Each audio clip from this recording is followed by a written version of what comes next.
goes in there also, because end of the day, reduction of iron, that's the basic chemistry, that's let's say area of ours chemical engineers, right? Semiconductor manufacturing, chemical vapor deposition. So chemical engineering, just wanted to show a few examples. Once again remind, chemical engineering is almost everywhere. Combustion science, critical for success of all solar machines, fuel, hydrogen.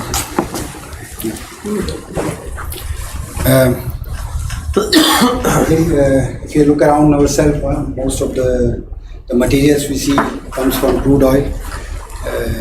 Let it be the carpet here, the resin here, the plastics here, all these hard plastics, all those kind of things. They all come from petrochemicals, which actually starts from crude oil. So once again, just to remind ourselves, we have not made any wrong decision in chemical engineers.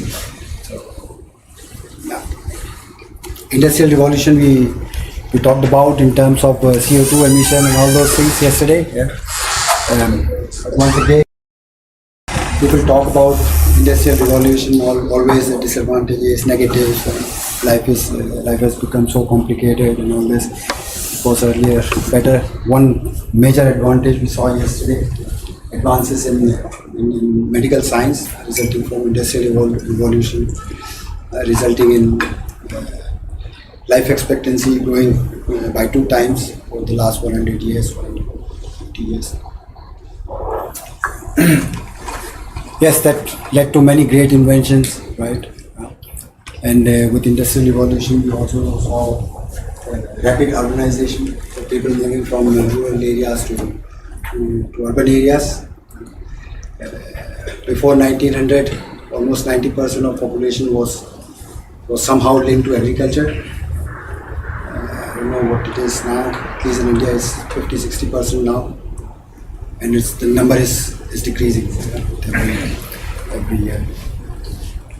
So first 100 year, 150 year, people exploited the resources from nature earth without thinking about what's the extent of damage we are causing. But in 50s or 60s, the focus started to move towards environment. There was these new terms poised in the last 10 years, CSR, corporate social responsibility. So the sole aim of corporates was earlier days to make money, to create value for their shareholders.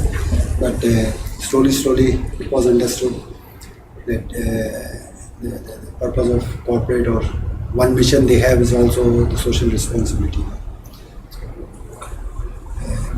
Enhancing the standard of living of societies around their sites or their works. And then now they are talking about ESG, environment, social and greenhouse gases, whatever. But so what I wanted to show here in last 2 lines, they started looking at environment after spoiling the environment, the planet for 100 years. And priorities changed. They had to include health and safety also. Labor laws became stricter and stricter. And the companies or corporates started to understand that they have a bigger mission apart from making money.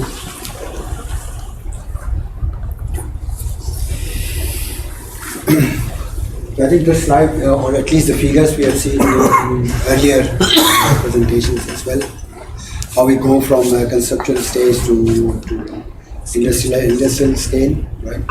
But there are several stages in between, and but if you look at product development, it's driven by basically changing customer needs, technological advances. One example of this would be, we are shifting now from gasoline vehicles or cars to EVs, vehicles. So it's a new product development. So it's an advancement in technology. Sometimes you have development driven by changes in regulation. So what could be one example here? It's what we talked first 2 days: CO2 emissions, CO2 footprint. There is a stricter regulations coming in. You cannot have any product with so much CO2 footprint. You have to start looking for something else. And going from coal-based or oil-based, natural gas-based to hydrogen-based energy production also. That's one example here. So what basically what you do normally, you start with some concept, some idea. Try to prove this concept in a lab with a very basic pieces of equipment. So here you could see the same reaction happening probably in this beaker, but that's how a real plant will look like. And here you could see the scale. If you are doing it with 1 liter per hour here, probably here is 10 to the power 5 liters per hour, large scale. So purpose from here to here are different. Here it's more, you want to prove the concept, you want to show to the stakeholders that yes, the idea works and we can make product A from reactant A or B. We go from here to here. Generally speaking, you will always have 2 or 3 stages in between. So that's, let's say, the lab scale, that's industrial scale. In between, probably you will have pilot scale, and then a demonstration scale. So generally speaking, going from this point to this point, probably you will have 2, sometimes 3 stages. And in the scale for each step, normally scale of 10 is considered appropriate. You don't want to go from 1 liter per second suddenly to 1000 liter per second pilot plant. And what you will want to achieve from going from this point to this point, proof of concept, what we said. Let's take an example here. If once again our famous familiar example, CO plus hydrogen gives methanol. If you do it in a lab, you are not worried about how much heat is released. You will simply put tons of cooling water. You will not worry about extracting this heat at 300 degree via steam. You will simply use tap water. So you decide what's the focus, and focus is to prove the reaction and operating parameter, and rest all you forget. So for now, at this stage, at this scale. So lab scale, you simply try to prove the heart of the process, which is basic reaction chemistry, which works, right? But at some point you want to sell this product in market. We saw in the morning session, we wanted to create or estimate the product price, how much, at what price we can sell this product, right? So you want to see what's the business model. You want to go out and see and check what's the price of reactant A and B, CO and hydrogen. We assumed something this morning, but you want to go out and confirm. You want to see trends. Probably you are here, up to here, you need another 4 years. What's the trend? What will be price in 5 years, 4 years? As we said, when you are at this stage, you are not thinking about all the safety issues. All what you know is I have reactant A, B, and product C, right? And you can identify hazards associated with this. But when you go from here to here, we'll see examples how going from here to here you will identify more hazards also. So in summary, at very low scale, probably some of the safety hazards you could ignore, you will not identify. For that reason, you need to go from this scale to pilot scale to demonstration scale, and then only you can industrialize or commercialize the process, right? So safety aspect we already talked about. You just put a lot of water, so you are absolutely safe. You will carry out reaction not at high pressure, maybe at lower pressure or even atmospheric pressure, and do your mathematical calculation and say if conversion is this much at 1 bar, it will be this much at 30 bar. Maybe you will do 5 bar or something, but maybe you will not push up to severe conditions in the lab, because you are limited with all all the experimental setup for doing this. You do not worry about HSE. Already we talked about plot plan, how much area will require for this. Sometimes you go from here to here and suddenly found that you need so much plot space that your economics is what you estimated here is out of window.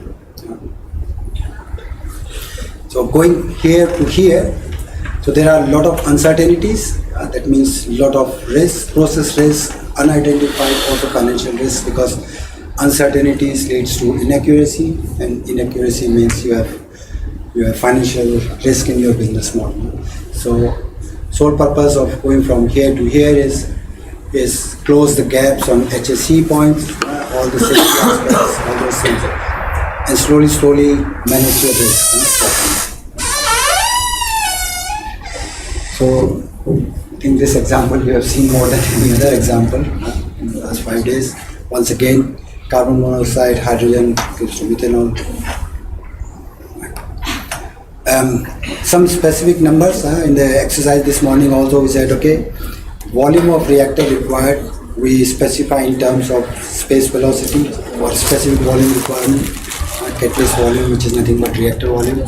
So we know we can have 5,000 normal-meter cube per hour flow rate for every meter cube of catalyst. Right? And we said we want to put a jacket outside, right, to extract heat. Right? So there is a heat flux, and we say, for an example, 133 kilowatt per meter square, we can remove heat. That's the heat extraction rate or heat flux we can have, right? Let's remember these two numbers. And now assume we were in lab at 1 tons per day, and we want to design a plant for 1,000 tons per day. So if we apply this number, space velocity, or the volume of reactor, we want to calculate from this number, and I use these two, we end up, that's the volume of reactor, right? And heat release from this reaction is somewhere this much. Similarly, before looking these four numbers, let's see if we have an industrial plant with 1,000 tons per day, that will be the volume of reactor, and that's the amount of heat released. Right?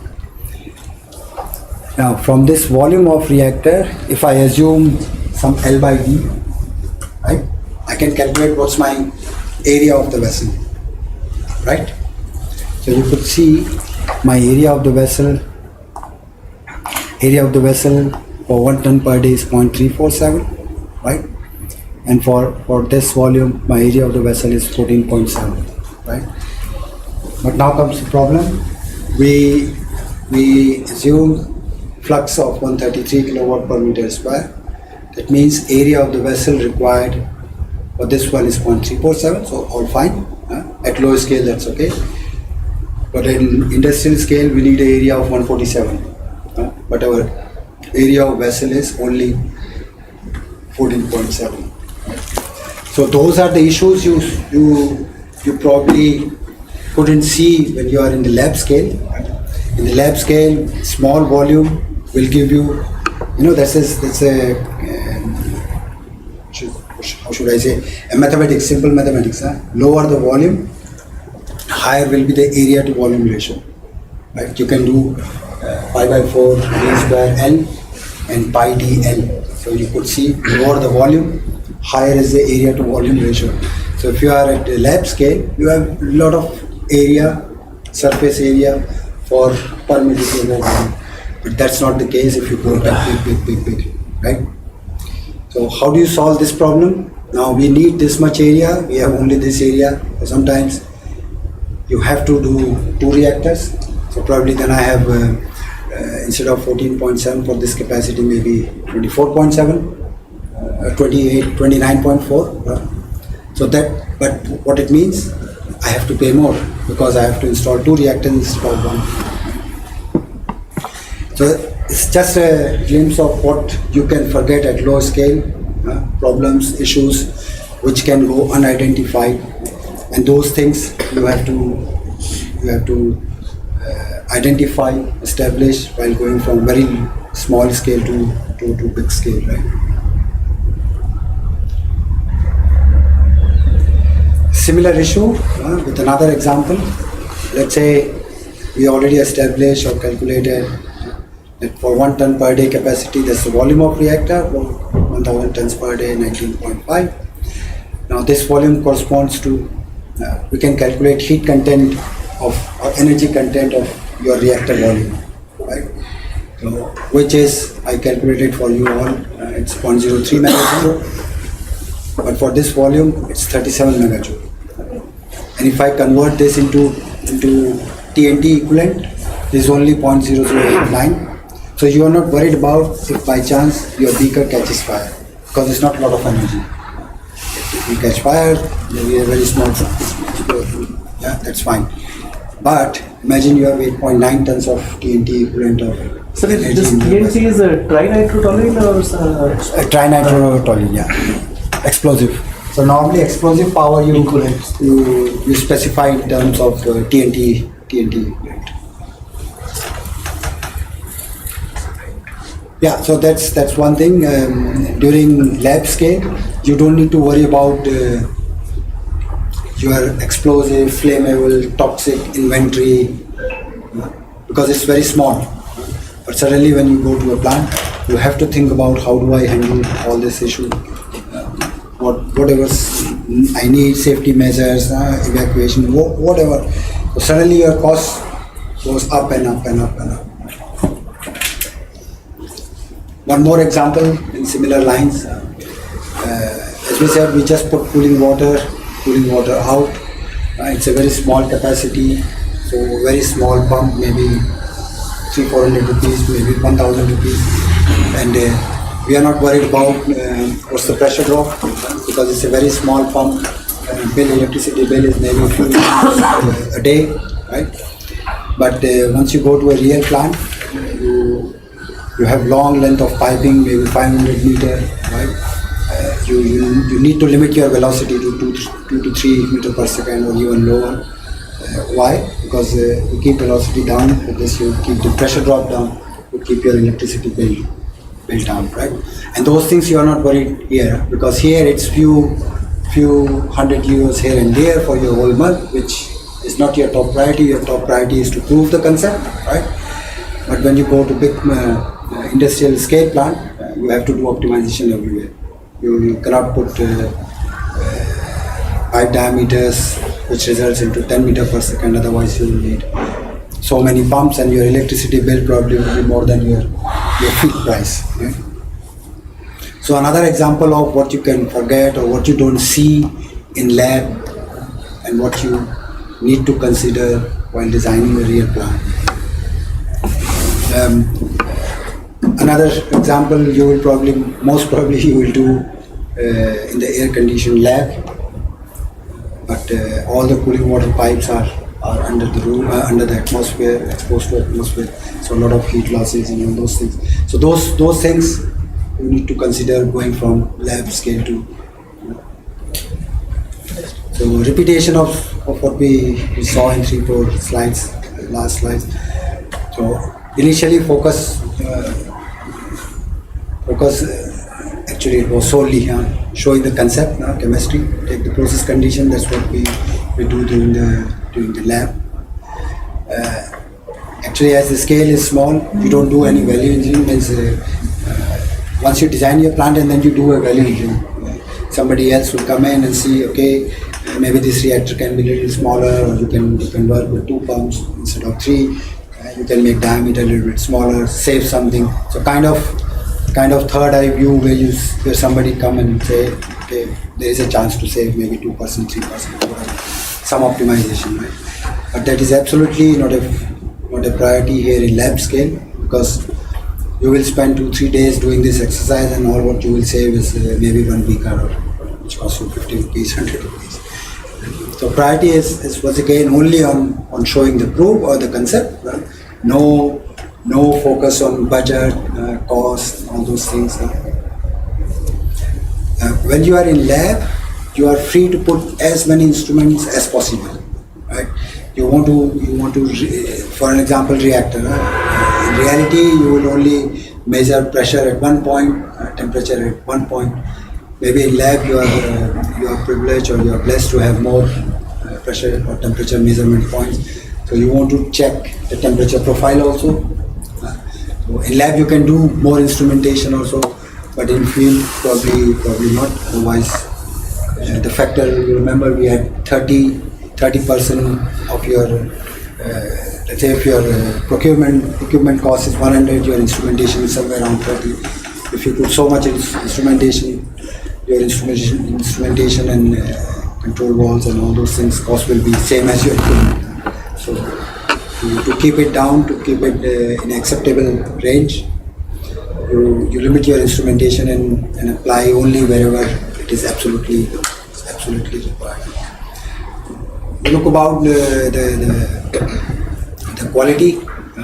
So you will check what's the percentage conversion, what's the quality, are there any side reactions, are there any impurities, are there any byproducts, side products, all those things, but not so much that you will do in the next step, pilot scale also. You will buy CO and hydrogen in the purest possible form because you are buying only a few liters, 8 kilos, right? So you will not buy the bulk CO or hydrogen what you normally receive from pipelines. So you do not need, and you also do not consider any pre-treatment or feed conditioning if any required.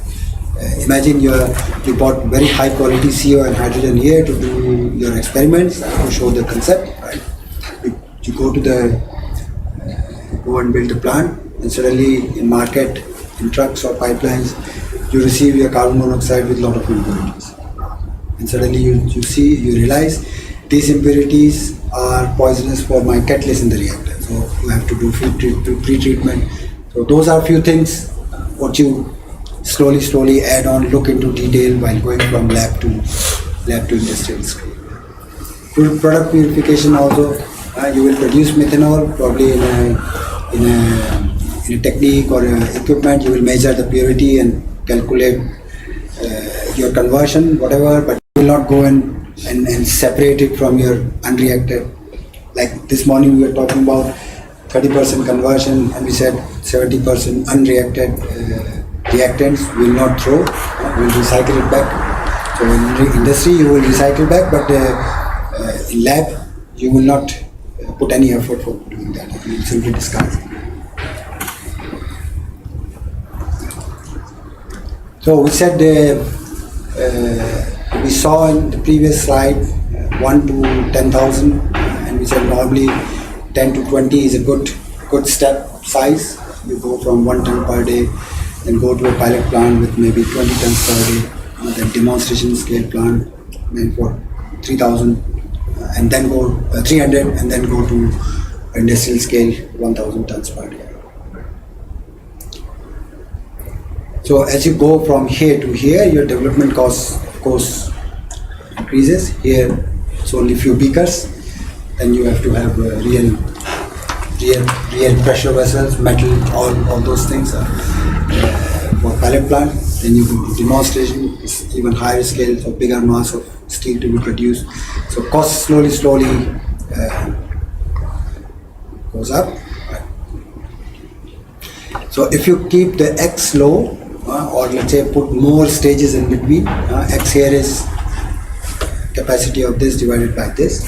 So if you keep it 20, for an example, going from 1 ton per day to 20 tons per day, and if you compare this with going from 1 ton per day to 10 tons per day, if X is low, and then you have lower risk, right?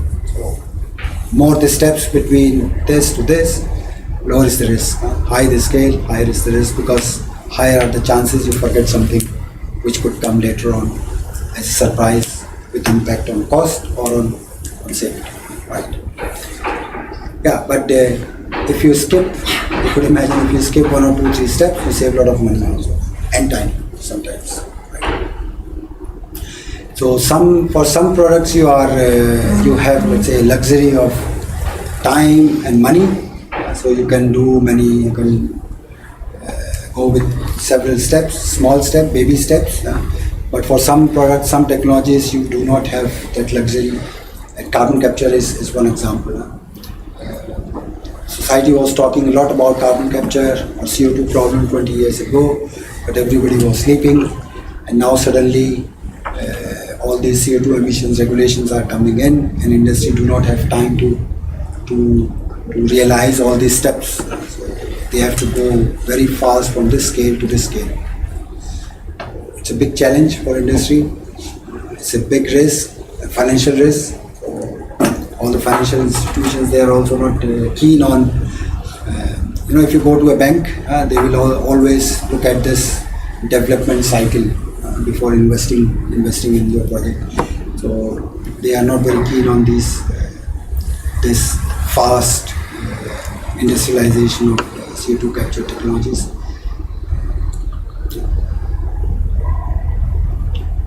Yeah, once again, we talked about this financial part. So more steps, lower insurances, because they have more kind of trust and more, they believe, probability of success. End of the day, they are financing the project. Financing is easy.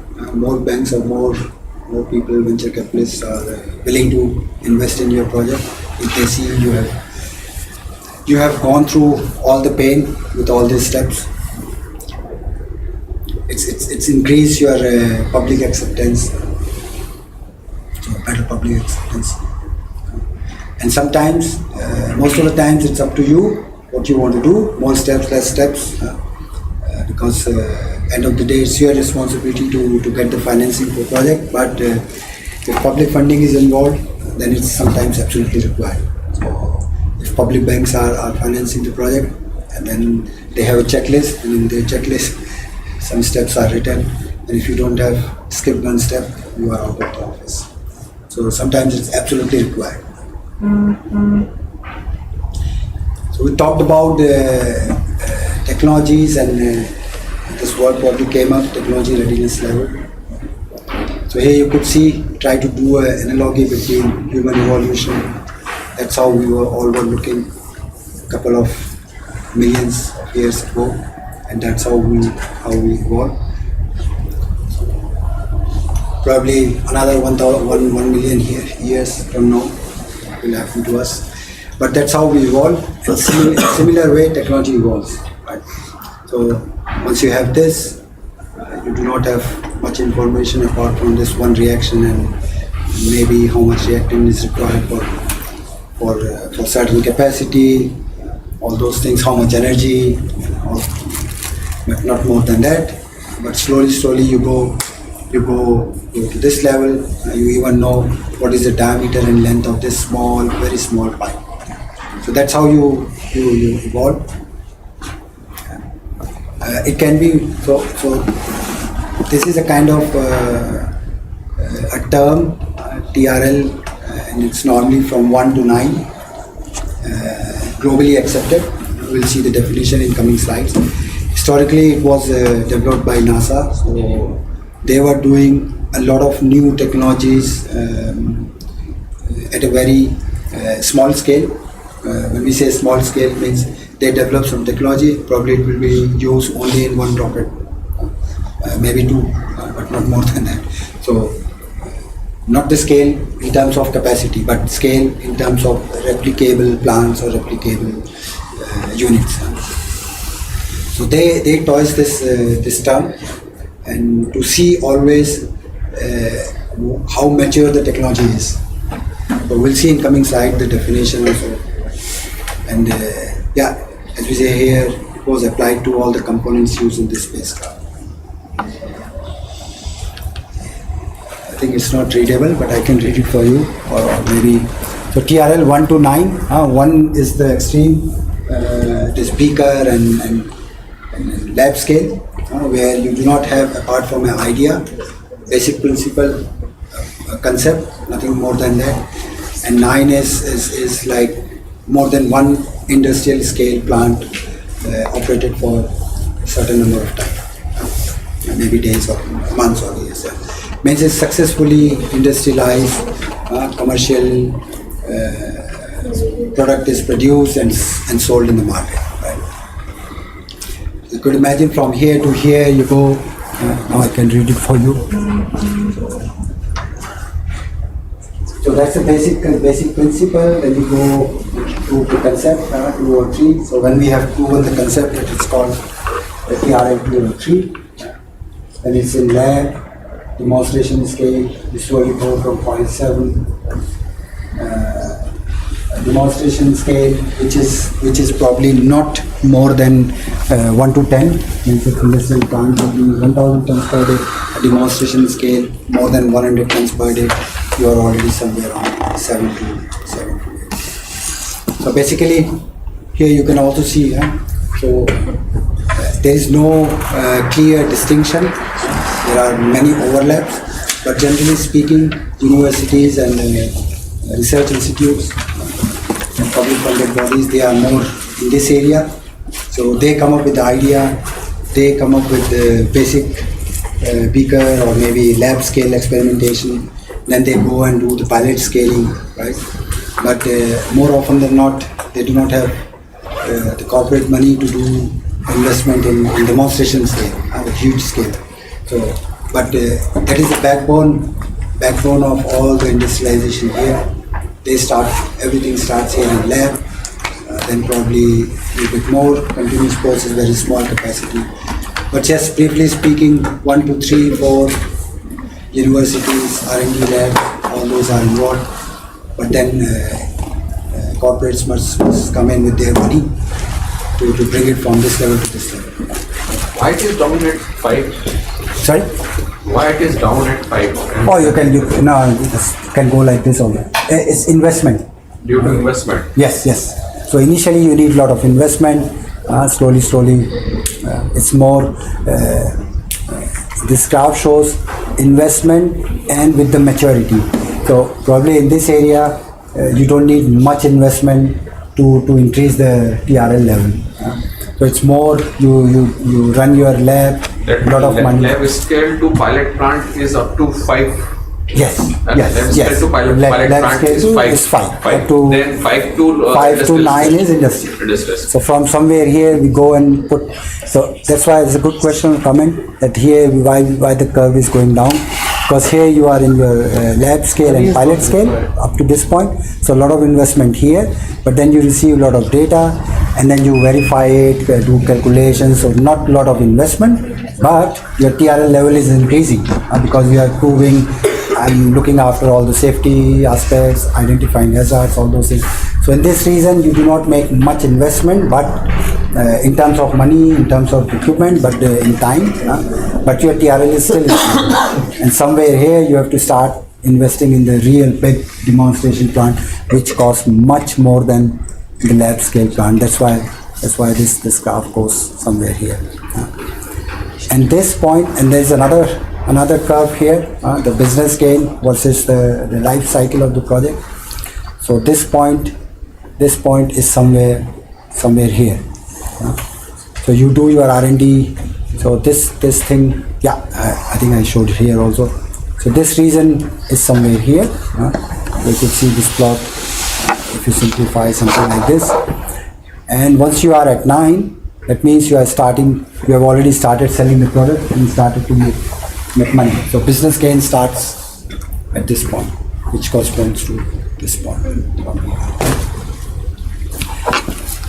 But let's take an example of any product you could imagine which was launched, sold very well, people accepted it, everybody was standing in queue to buy it, but then slowly people lost interest, and then it stopped selling, and then it's kind of disappeared from market.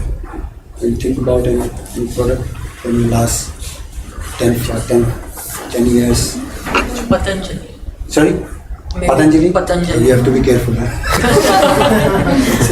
Because there was a time when it was on its peak. So Patanjali invested a lot in R&D and everything. They started making money. People buying it, standing in queue. So business gains increase. Then there was a peak, and what happened then? Now we don't find their products much in use. Okay, then we don't know what happened. Maybe some reports came out that their products are not as good as as they are claimed, whatever. We don't want to be political here in this room, but for whatever reason, their sales started to go down. Their business gained, and one day they are still there, but one day the product will be disappear. So that's the product life cycle.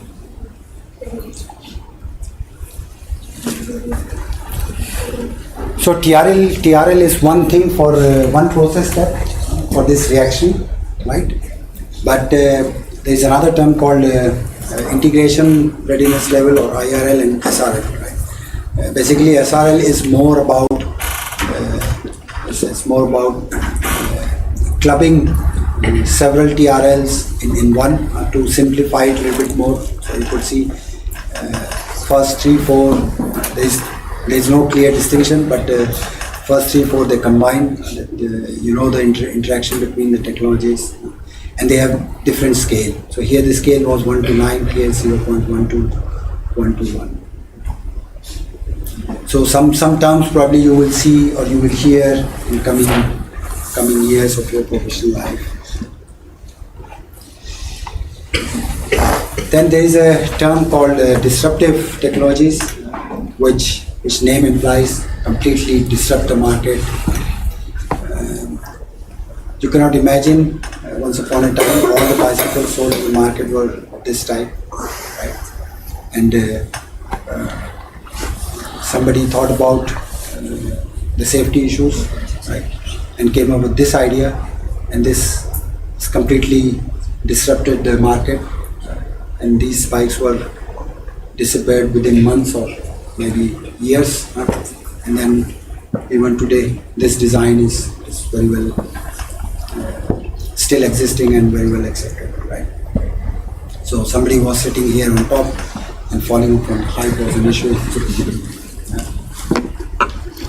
And what are the disruptive trends we see in chemical industry nowadays? I'm not very much familiar about those things, but that's what I heard from people. Yeah, process control, yes, I'm pretty much familiar, but automation and process control, that's what people worked in last 20-30 years, but it's coming a lot nowadays. Advanced process control, cloud computing, so digitization, all in all, is playing its role. Right? Questions, answers, comments, your views, your stories. No? Yeah. You talked about the product development. Mm-hmm. Okay. So currently we are going from fossil fuels to batteries or EVs. But I have heard that EV, the manufacturing of battery costs more CO2 emissions than a lifespan of one single car or bike. Where did you find it? Internet. So one caution, internet is filled with a lot of information, yeah, and information is like is provided by people, and that is based on their opinion. So you will find on internet exactly opposite opinion as well about the EVs. So yes, it's based on assumptions, what you take and how you calculate. You can prove just producing the EV will cost you more CO2 than using a gasoline engine. Probably they are using very low life of battery. Right? So you can't say much about that. It's true. There is nothing right, nothing wrong. It's just different. So based on their assumption, they can propagate their idea or their opinion. So it's always good to ask questions and go into details of what was the assumption, how they did the calculation, right? All those things. Maybe they will say in the battery the efficiency loss is too high, efficiency of battery is too low, battery life is low, you have to change your battery every 1 year. Those kind of assumptions you made, and you could end up in this conclusion that your CO2 footprint of EV car is more than this. Yes, that's what we just said. Yes, sir. Yes. Suppose in lab scale development to industrial scale. Suppose area required as you explained in your presentation, this area required is based on the volume is less, and area required as per the heat flux Heat is flux very is high. very high. Then what are the solutions? So solution, we discussed one. We split the reactor into two. So if you have two reactors of let's say 19.5 meter cube one reactor, instead of this you take 9.7 meter cube of two reactors. So you have same volume of reactor, but as the volume is low, your area per unit volume is more. So probably with two 9.7 reactors, you will not have 14.7, maybe 20 meters square. So with this, you increase the area available. But still area required as per the heat flux is very high. It's very high. So this was an example to show the trend. And what are the other solutions? Other solution is then you go for heat transfer methods with high heat flux. High flux. High heat flux, yes. Right.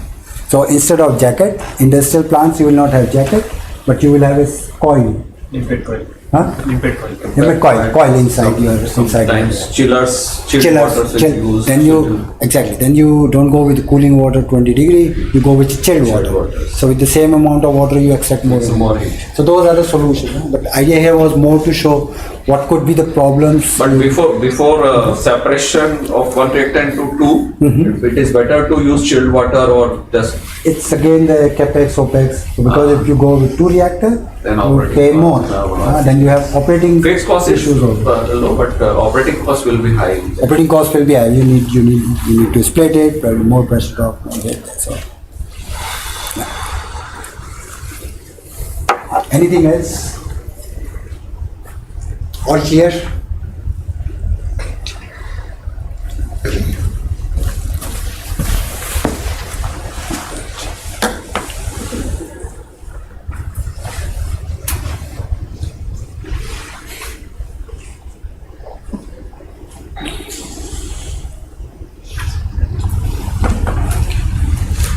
So this one is also similar to what we just saw for last half an hour, the same line of thought.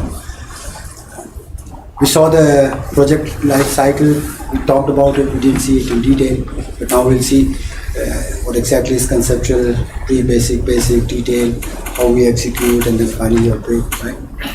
We talked about in last few days, we even worked with block flow diagrams, we already prepared a process flow diagram. We'll see tomorrow, right?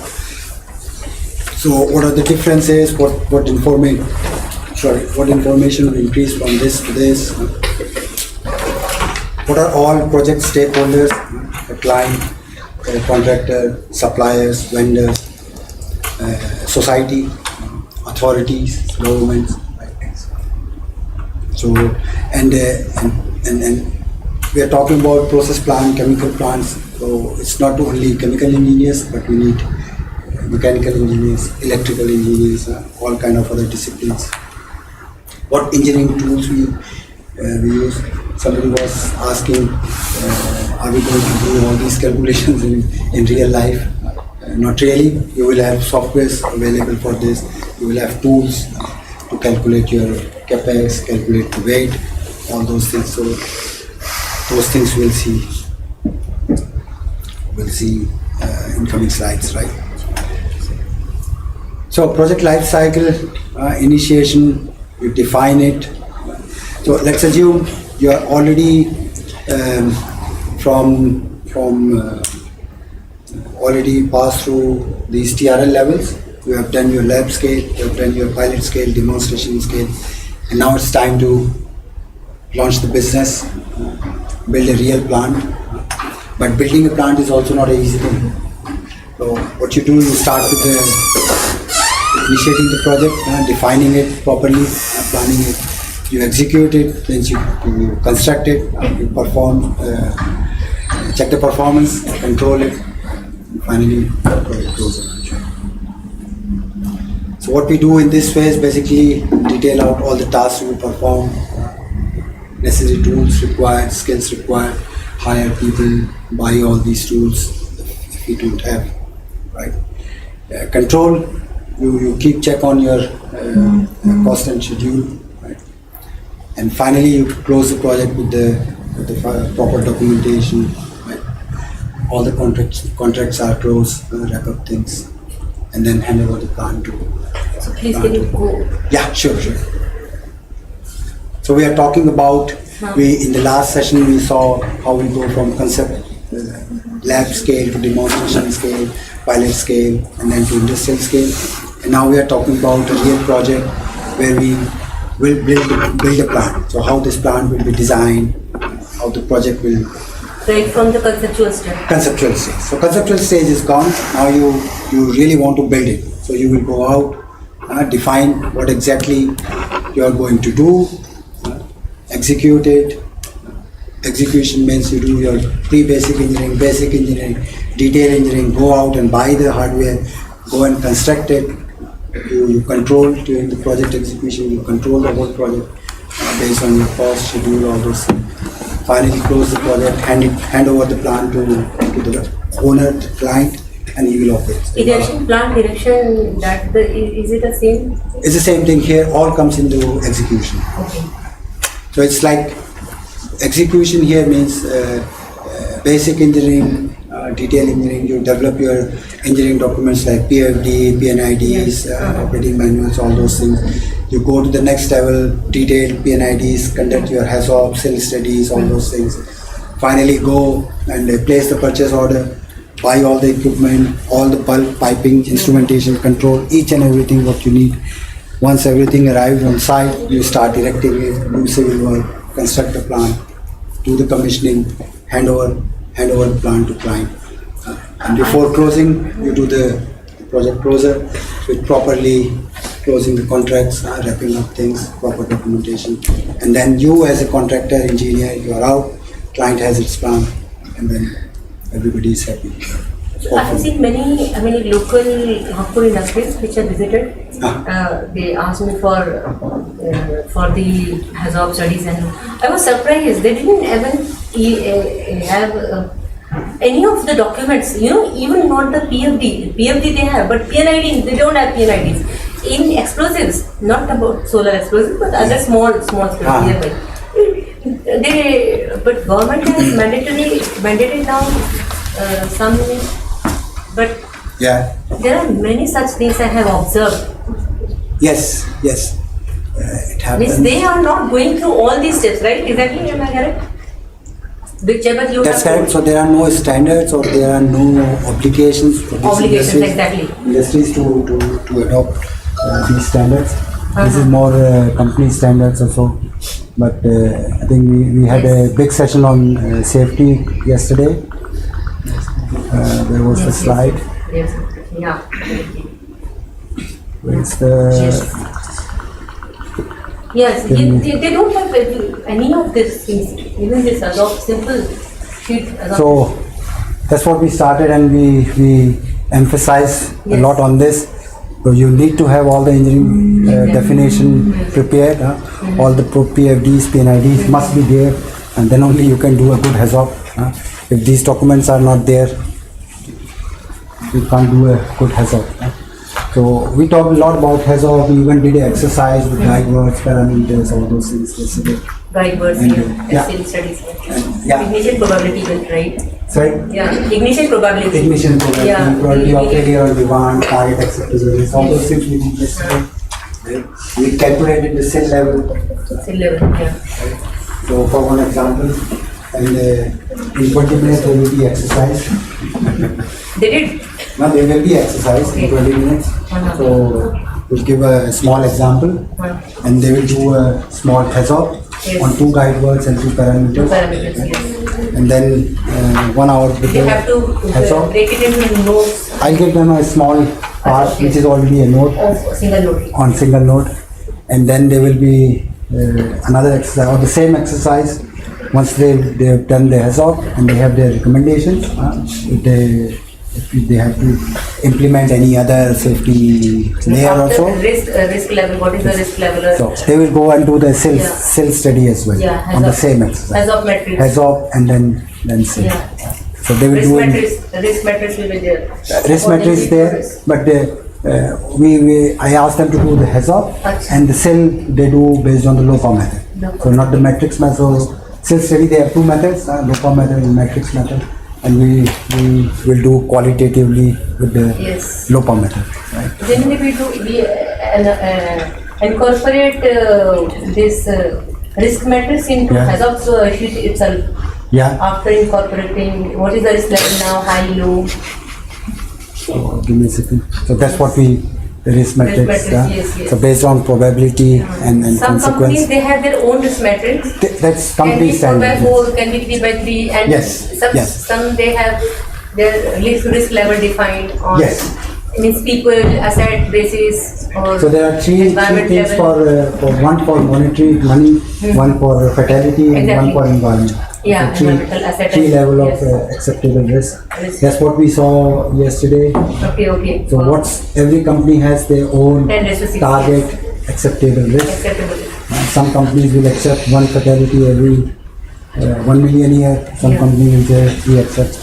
Alat visit. Huh? Alat. Alarm, yes. Okay. So a little bit of discussion. We but covered that yesterday?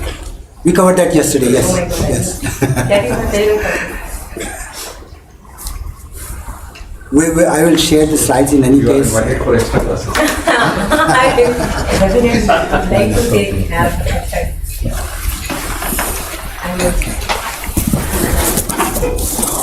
So half an hour ago we were discussing that once we are here, Your background. we easily forget pre-treatment purification because we are inside. We don't worry about, we don't work with impure bulk fuel, bulk feed, but for labs.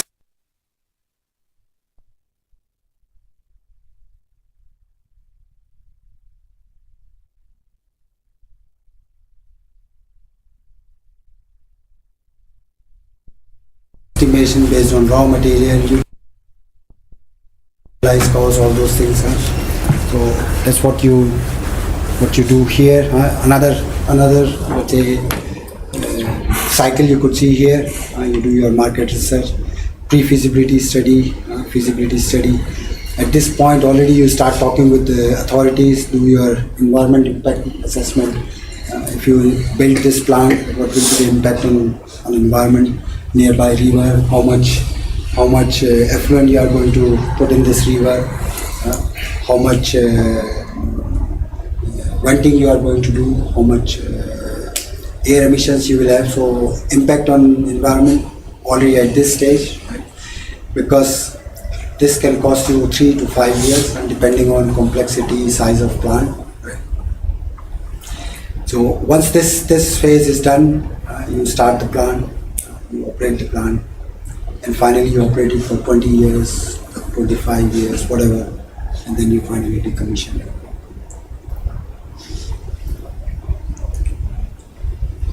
So that's all we kind of covered. So this we also saw in our yesterday's session, how we calculate when we have only one block flow diagram reactor and factored approach, right? So you assume, there will be some pretreatment, there will be some product purification, you assume some costs associated with this. Slowly, when you go from this point to this, you detail out all those things to reduce the uncertainties, right, and to increase the accuracy of your estimation, right. Once you are here, you do share market research, but at this point already, not the contract, but at least you must ensure that raw material is available, because once you are here, you are already starting to put a lot of money or a lot of efforts. So by this time, you must be sure raw materials are available, market is there, concept is frozen, and you can already go for applying for permit with the authorities, which you can only do after EIA, because that's the first thing they will ask. Show us what's the EIA impact on the environment.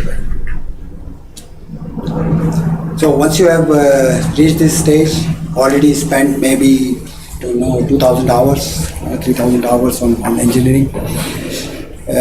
The management will ask several documents, level of details you have already gone through, looked at, and then only all the big bosses with cigars sitting there making this decision.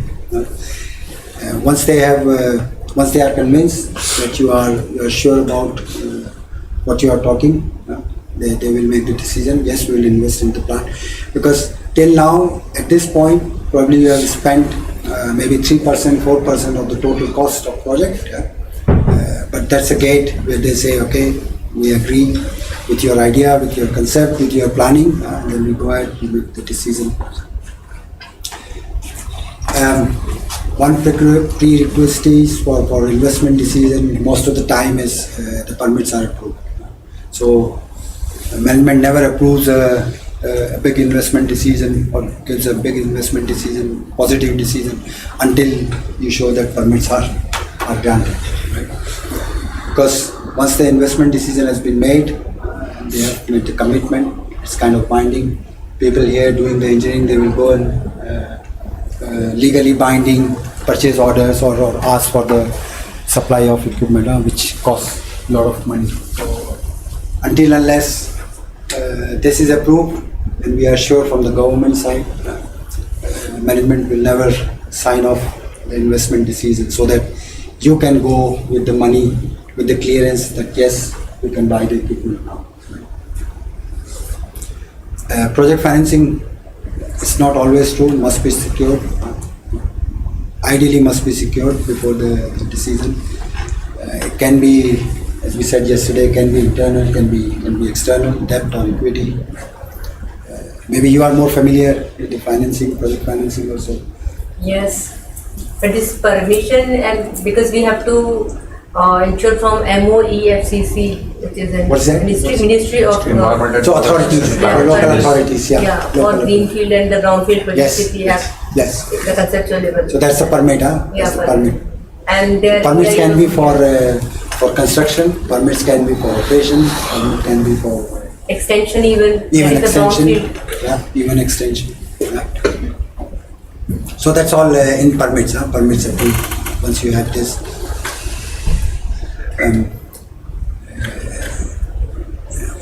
So There is a contractor, subcontractors also. yes, contractors and then you have, so not one company will do all the job. You could imagine these all are specific know-hows.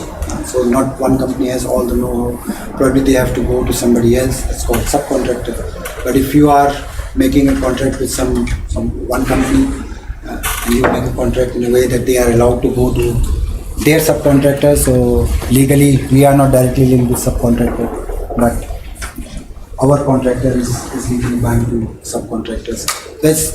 These are more details, contractual legal issues. But yes, there are contractors, subcontractors, vendors, suppliers, many stakeholders, many parties. But what I wanted to say here, by this time, when you go to these people, management people, you must already identify all the contractors, all the service providers, because sometimes you leave it for later stage and suddenly you found you do not have any contractor who could do the job, or not within the place or within the budget.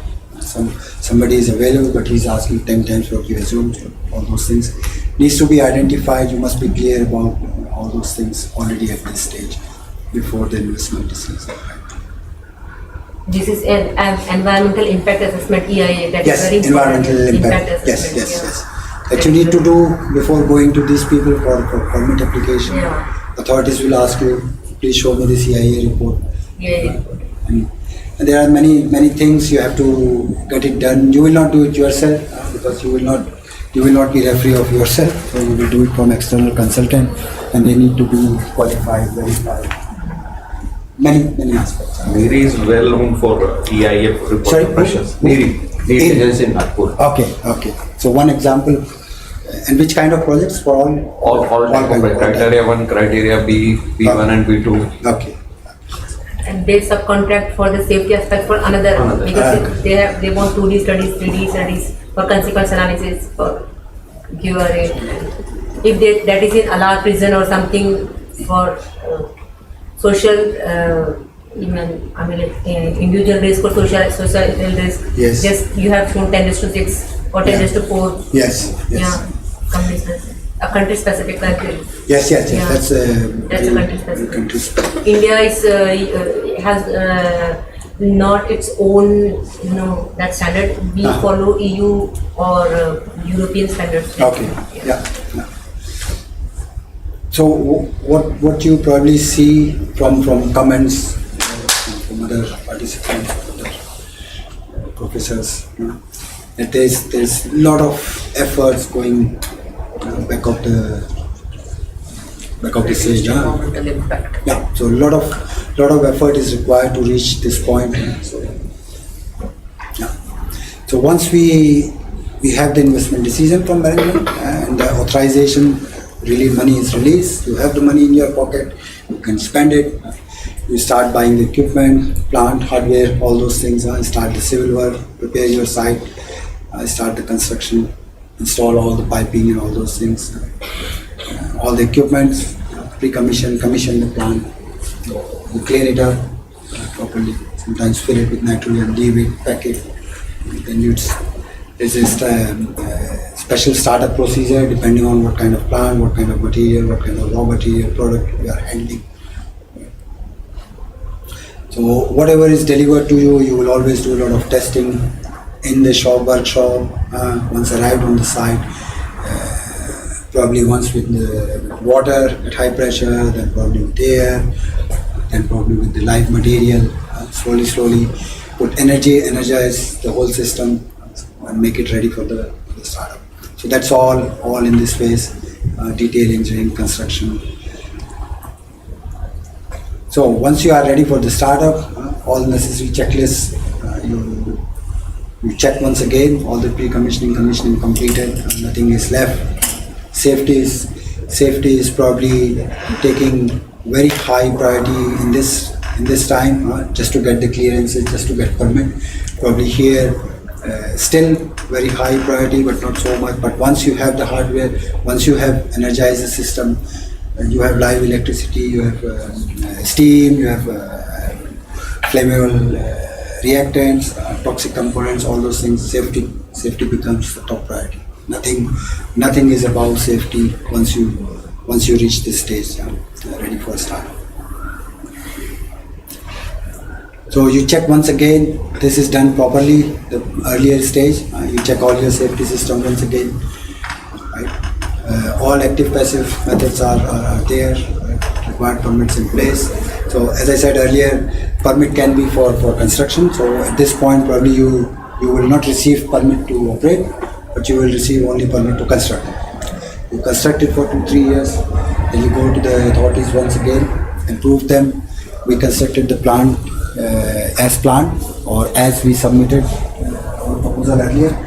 So they come and they check, and then based on their review, they give you the permit to operate, and then you can start.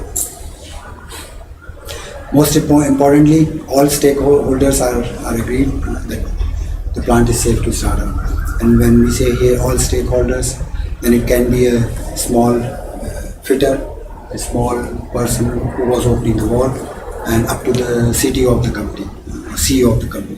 That's what I meant here with the stakeholder, not the banks and others, but right from bottom up to the top, everybody must agree that now it's safe to start. If somebody who is working in the field at our level says, no, I don't feel safe, we must go there and check if this wall is closed or not. Even the CEO of the company must listen to him and agree to him. So each and everybody must be on board, aligned before the startup. And there is a real procedure for this. Everybody must sign it. Nobody can later on say, I didn't agree, and they started it and something happened. So then once you start it up safely, properly, you hand it over to the owner, to the client, and then they do the day-to-day operation. Chemical engineers are involved in troubleshooting, optimization. Right? As the engineer or contractor, you build the plant, you are out once plant has started up, you give it to client, but it's always good to have feedback from the operations to engineering team, because they want to have improvement, they want to learn from day-to-day issues.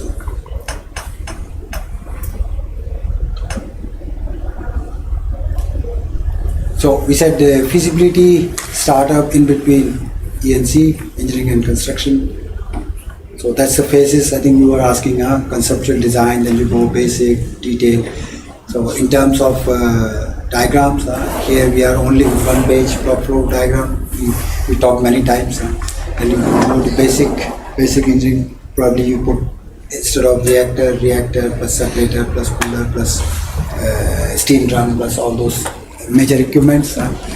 Then you go from equipment to instrumentation level, all kind of safety system, PIC, all the control loops, so transmitters, all final elements, control valves, all those things, safety valves, all the safety measures. You go from PFD to PNID. Detail engineering, as an example, on PFD you simply say a line connected from reactor to cooler, but in detail engineering you need to have drawings to show where exactly it will be connected on reactor, how high it will be going before the bend, how many bends, what will be the total distance, what will be the equivalent diameter, all those things, what insulation, if there will be any heat tracing, cold tracing. Sometimes you have, say, cold fluid, you have to, or hot fluid, you have to keep it hot because you will have condensation. Sometimes you just put an electric wire and supply energy. So all those details, that all comes in here. Right? And then with the size of the arrows, you could visualize the time required. So this probably this morning you did it in 2 hours. But in reality, it's and the conceptual design itself is a greenfield project. I mean, like that counts under the greenfield project, where you should do the CFD studies, because there is a terrain and everything. Because how if the toxic gases, it will bond and come back. Yeah. All that sort. In the conceptual design itself, foreign countries does that studies. So probably you did that in 2 hours here, but in reality you need a little bit more than 2 hours. But, basic engineering, somewhere around 6 months, depending on complexity of project. 6 months to 1 year. Detail engineering maybe 1 year to 2 years. Construction can take maybe 2 years sometimes.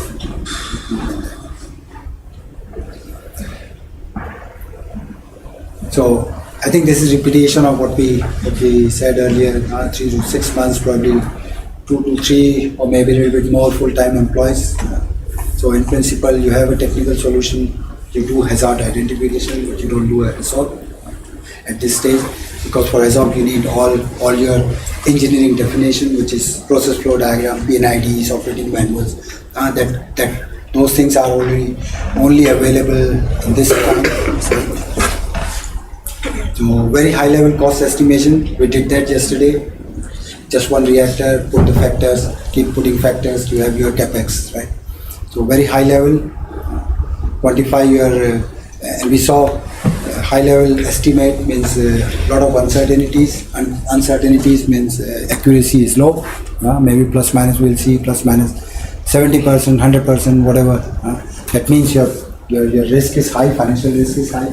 To quantify it properly by saying, I estimated with this factor approach 37 million, but I assume this is plus minus 100% accuracy. So in my calculation, financial calculation, I will assume 74, although I calculated 37. So that's how you manage your financial risk, by properly quantifying it, right? So we already said let's factored approach, main process. That's what we did yesterday. Factor 0.3 for example, pre-treatment like this, right?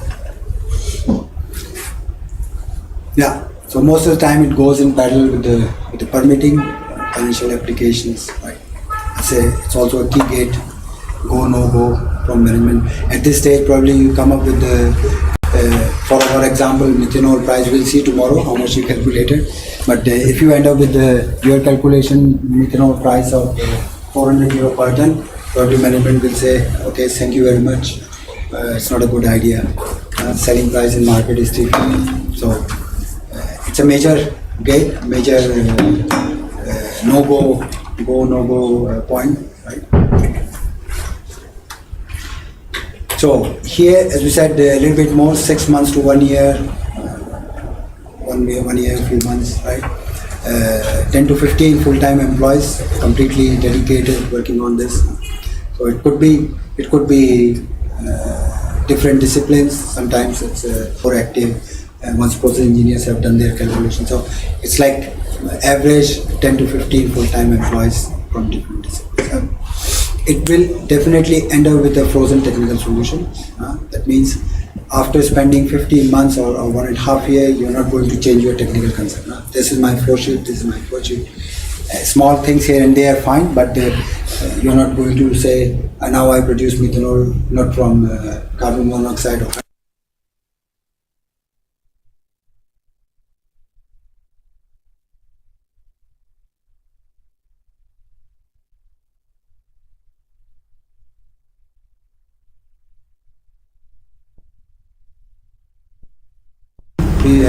probably has off sometimes, as it is already done, you reconfirm it. Going from here to here, as we saw in the morning and yesterday also, you refine most of the time. In this phase, you calculate yourself, right?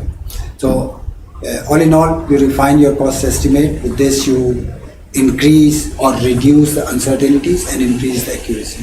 So, probably here you are plus minus 100%, 70%. In this area, you are somewhere around plus minus 50% accuracy. So you already in this phase have already a planning for the next phases, project schedule, resource planning already in place. So imagine you have this. We talked about this methanol plant, and you know this reactor would be 12 meter high, 10 meter, 3 meter diameter, and then you have all those things. You need so much civil work. You already have an idea. I need specialized companies to do the civil work. It's not the same company who built the houses, right? Foundation for the house. So they are specialized companies. You need to already have planning for your resources, where these companies will come from. Sometimes even up to that level, you have to think at this level or in this phase that I have a plan coming up or plan somewhere in middle of forest, and construction, during the construction phase, I will have 10 times of workforce there. Probably in real plant it will be 100 people, but during construction it will be 1500 people. And in middle of the forest, how I will house them. You have to think about, if it's 2 years period, probably their families will come with them, where their kids will go to the school. So even that detail of resource planning you have to do already in this phase. Because those small things, those are small things. You can easily say, okay, then I hire a person who is willing to come alone, not without his family. But more often than not, you will end up in a situation that you will not find people who are willing to come. So those kind of things, small things, you have to think about already in this. Yeah. Huh? Tea break. Tea break? Yes. So tea break was requested, and now we have have a tea break and then come back. Continuing on the same line, from basic to detail, now we have a big team of engineers, other people engaged for more than 1.5 years roughly. So as we said, during this phase we already have a frozen technical solution. So no change possible from this point onwards without any major impact on cost, because you engineered everything based on a technical solution. Spend a lot of time, probably a lot of money, and there is a change. All these efforts are let's say wasted. Any major technical change from this point onwards will cost you, will have a huge impact on your cost and most probably on schedule, which in turn is once again the cost. So as we said, we go from this point to this point. With every step we refine our estimate, we go detailing out our solution, everything, and then with this you, once again I repeat, you remove uncertainties, you increase the accuracy, and also reduce the financial risk. So when you are in this time or this phase, you already need to start training your people for this phase, right? But you have already identified, hired the people who are going to run the plant for next 20 years, most probably, right? So that's the phase where you already engage yourself in these activities. Also start training your future plant staff. You must already start engaging with the local public, local authorities, right? Establish the link between the local authorities. One link we saw yesterday during the safety session, that you need to have a link, established link, maybe a hotline with the local hospitals in case of emergency. They must be immediately informed. There is a catastrophic event happening in our plant. Please expect 50 ambulances coming in. So, and every minute counts. That's why you need to have. So one example of such engagement with local authorities. All this you plan, design, and establish already in this phase. Another one would be police, local police. Policing is also one important aspect. Synchronizing between the local police and your security staff. So all those kind of things. But by this time you already know how many small things we already talked in this 1 hour, 2 hour, which are important to go from this point to this point. And I can assure you, we only talked about 1% of those things. There are ocean of other things you need to consider or take into account. So that's basically all about detail engineering. Construction we already talked about. The biggest phase of the project. Sometimes it takes 2 years, 3 years, and then you have 200, 300. At peak time it could be 1500. Something like 1,000, 2,000 people working on site. If I remember correctly, for Jamnagar export refinery, there was 1 lakh people working at peak in Jamnagar.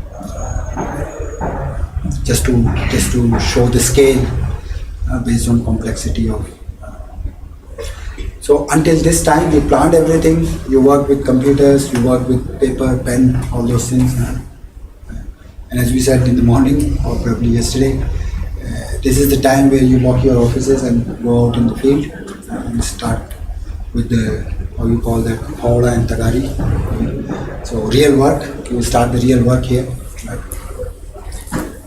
A few minutes ago we said safety becomes the topmost priority because it's no more computers and pens and papers anymore, but big cranes, big earth moving JCBs and all those kind of stuff. You are outside, probably already have high voltage power lines, I don't know, natural gas, flammable, toxical things, fuel store, diesel fuel, whatever.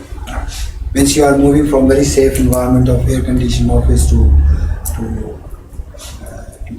this site or location where you can have several hazards. So focus shifting from quality and content of documentation, bookkeeping for future.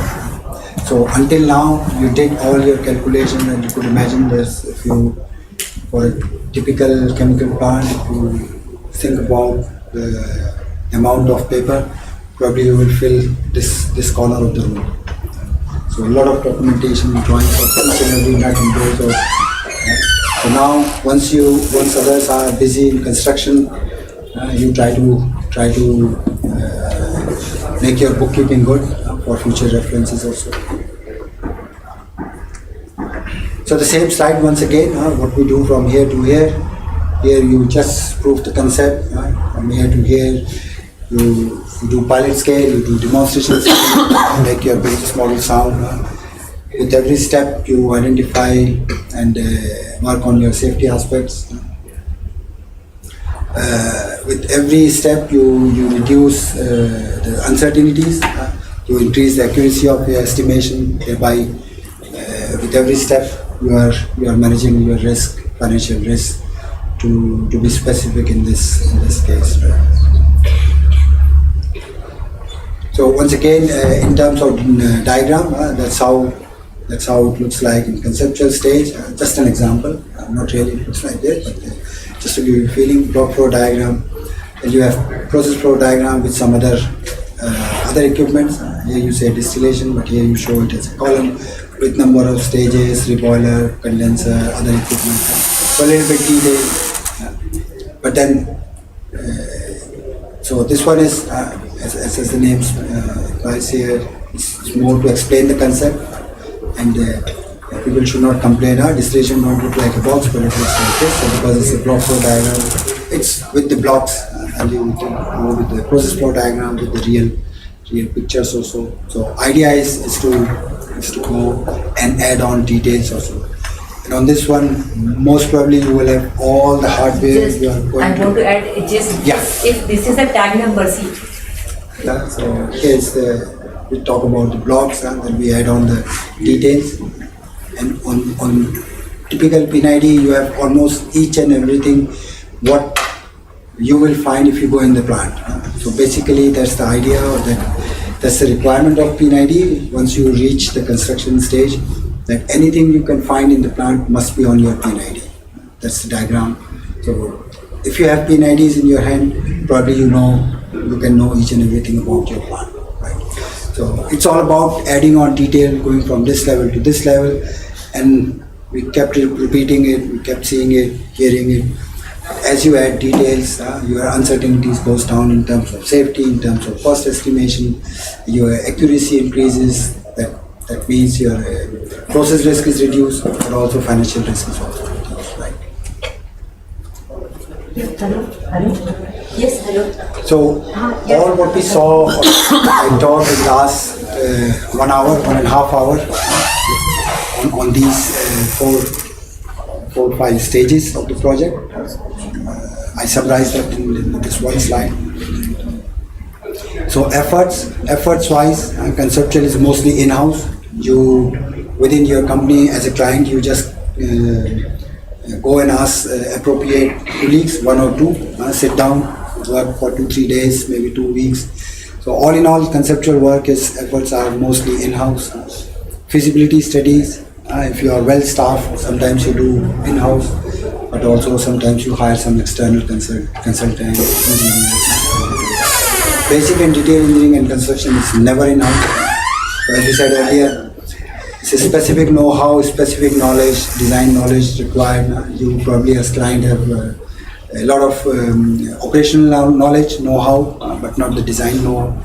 So always you go after this stage to external consultant, contractors, engineering companies to perform these services.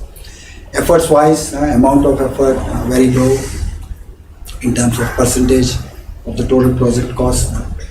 Less than 1% of money you spend up to this stage, probably 3-5% here, detail engineering almost 10%, and then remaining 90% on buying the plant, constructing it, and all those things, right?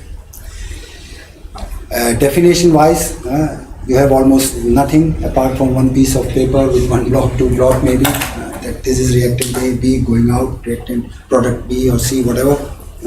So a few pages, 1 page, 2 page, maybe maximum few pages, process description, right? You go from conceptual to feasibility, you think about where I will buy the raw material, where I will put the plant, how I will acquire the land, all those things, where we will sell the product. We will need 5 years to build the plant.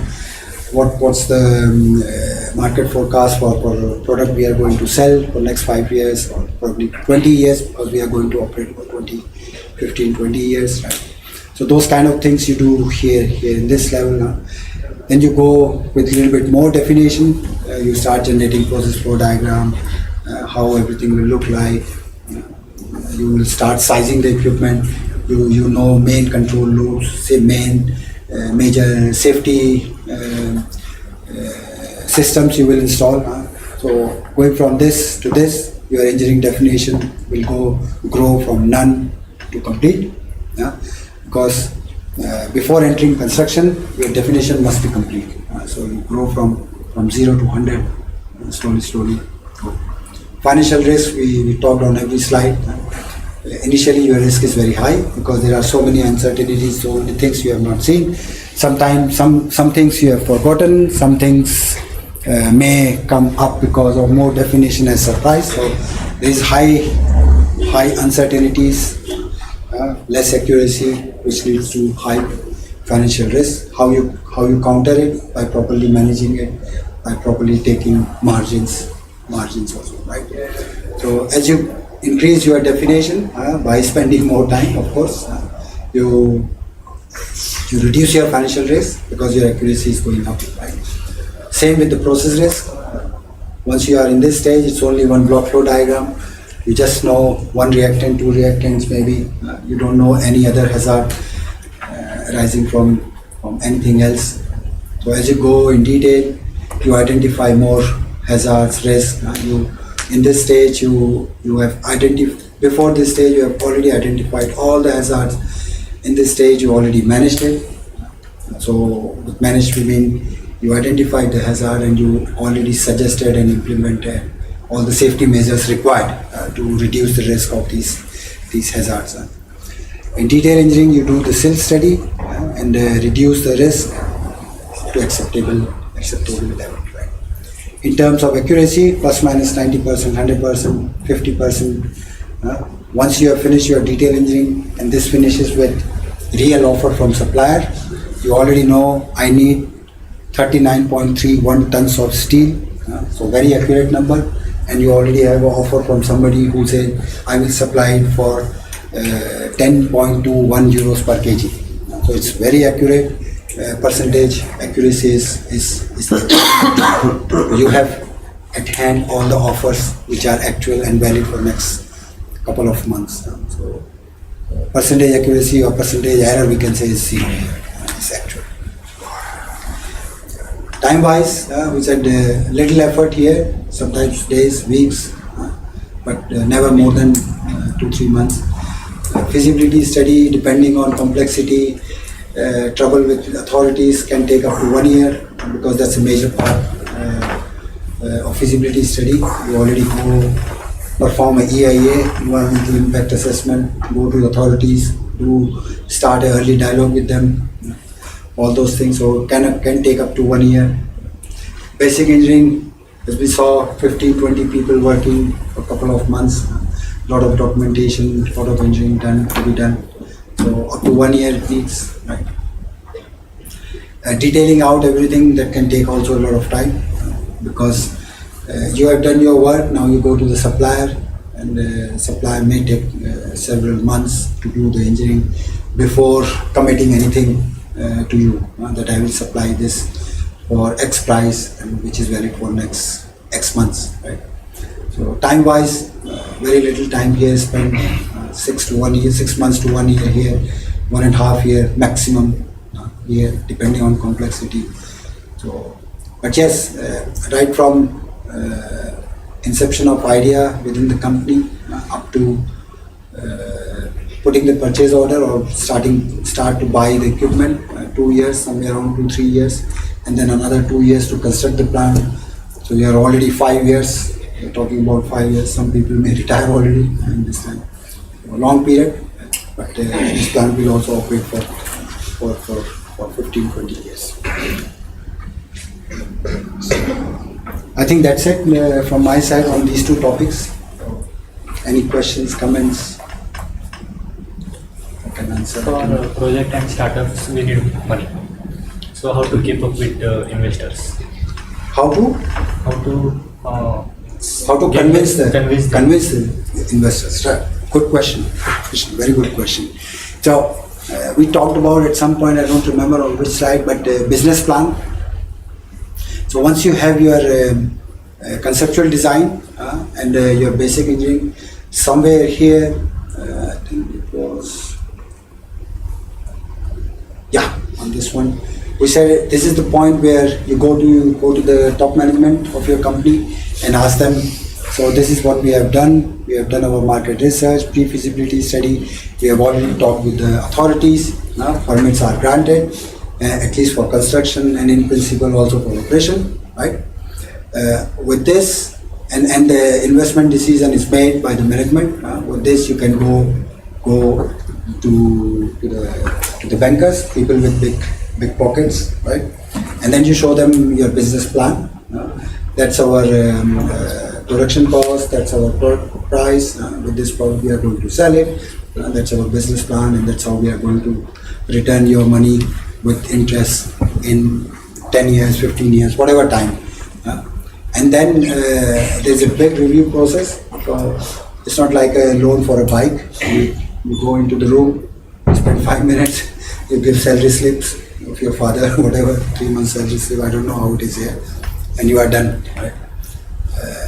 Reviewing of a project review, that can take maybe up to 3 months by bank. They will check each and everything. What was the quality of your engineering work done earlier? How much, let's say, what's your accuracy level? What are the uncertainties? All those things, project risk, all those things they will review. And sometimes banks will not do it by themselves because they know only the numbers. They don't know pressure, temperature. So they will even hire an external company.